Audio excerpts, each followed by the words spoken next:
Chapter 45 अपर जिला जज मृदुल राकेश और नैड। ये किस्सा मैंने अपने सीनियर एडवोकेट मृदुल राकेश साहब से सुना है।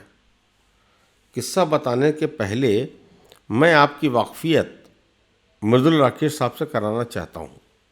लखनऊ के फौजदारी के अपने समय के टॉप के वकील कुंवर शांति प्रकाश के बेटे मृदुल राकेश साहब, जहाँ तक मुझे पता है, एक्सीडेंटली वकालत में आए थे, क्योंकि बताया जाता है कि वह वकालत में आने के पहले पुलिस की नौकरी में सेलेक्ट हुए थे और हवाई जहाज़ उड़ाने की ट्रेनिंग ले चुके थे।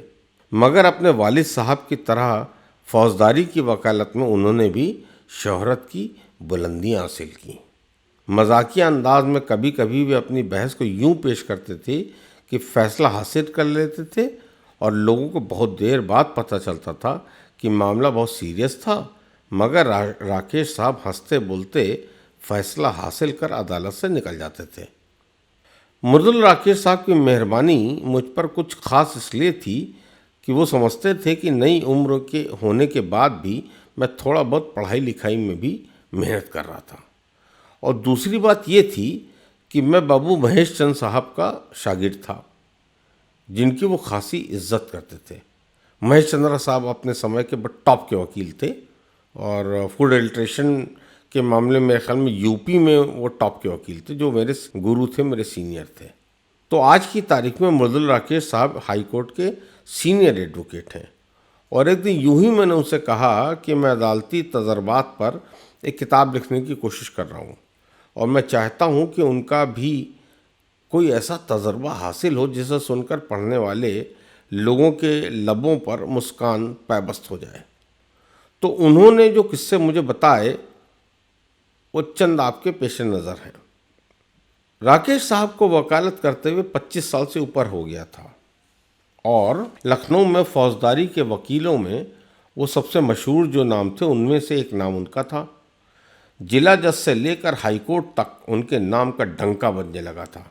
एक दिन कत्ल का एक मुकदमा लखनऊ के अपर जिला जज प्रथम की अदालत में चल रहा था, ADJ 1। वैसे तो आपको पता ही होगा, मगर बताते चलें कि अगर अपर जिला जज प्रथम ज़्यादातर वही होते हैं जो कम से कम 25-30 साल की नौकरी कर चुके हों और कम से कम 10-15 साल फौजदारी की अदालतों की भी, यानी क्रिमिनल कोर्ट की भी जजी कर चुके हों। यानी कि उन्हें क्रिमिनल कोर्ट की अदालतों का अच्छा खासा अनुभव होना चाहिए, जिसमें मारपीट से लेकर कत्ल के मुकदमे शामिल हैं। तो उस दिन राकेश साहब उन्हीं जज साहब की अदालत में बहस कर रहे थे, जो अपनी धारदार बहस से अपना सिक्का जमा चुके थे और बाहर निकल आए थे। वो अदालत से निकलकर गेट की तरफ जा रहे थे कि जज साहब का चपरासी दौड़ता हुआ उनके पास आया और बड़े अदब से गुजारिश करते हुए बोला कि जज साहब आपसे मिलना चाहते हैं। राकेश साहब फौरन पीछे मुड़े।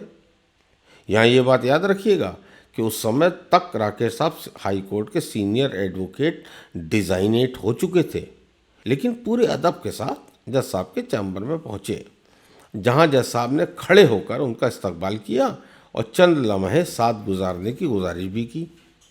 थोड़े से हैरान राकेश साहब ने उनसे पूछा कि उनकी क्या मदद कर सकते हैं। इस पर जज साहब ने आपसदारी के अंदाज में पूछा, राकेश साहब, अंग्रेज़ी में नेट के क्या मायने होते हैं? राकेश साहब यूं तो अंग्रेज़ी के मास्टर थे, लेकिन सही बात ये थी कि उन्होंने भी लफ्ज़ कभी नहीं सुना था। इसलिए उन्होंने जज साहब से इल्तजा की कि वे डिक्शनरी देखकर ही बता सकते हैं कि नेट के माने क्या होते हैं। मगर इसके पहले कि राकेश साहब छूटते कि जज साहब ने उन्हें बिठाया और पुकार कर पेशकार से कहा, अरे पेशकार साहब, ऐसी कोई भी फाइल ले आइए जिसमें कत्ल या कत्ल की कोशिश या मेडिकल हुआ हो। जज साहब के इतना कहते ही राकेश साहब के दिमाग में रोशनी का धमाका हुआ और उन्होंने जज साहब से कहा कि फ़ाइल मंगवाने की कोई ज़रूरत नहीं है। नेट अंग्रेज़ी का कोई लफ्ज़ नहीं है, बल्कि नथिंग एबनॉर्मल डिटेक्टेड का शॉर्ट फॉर्म है, NAD।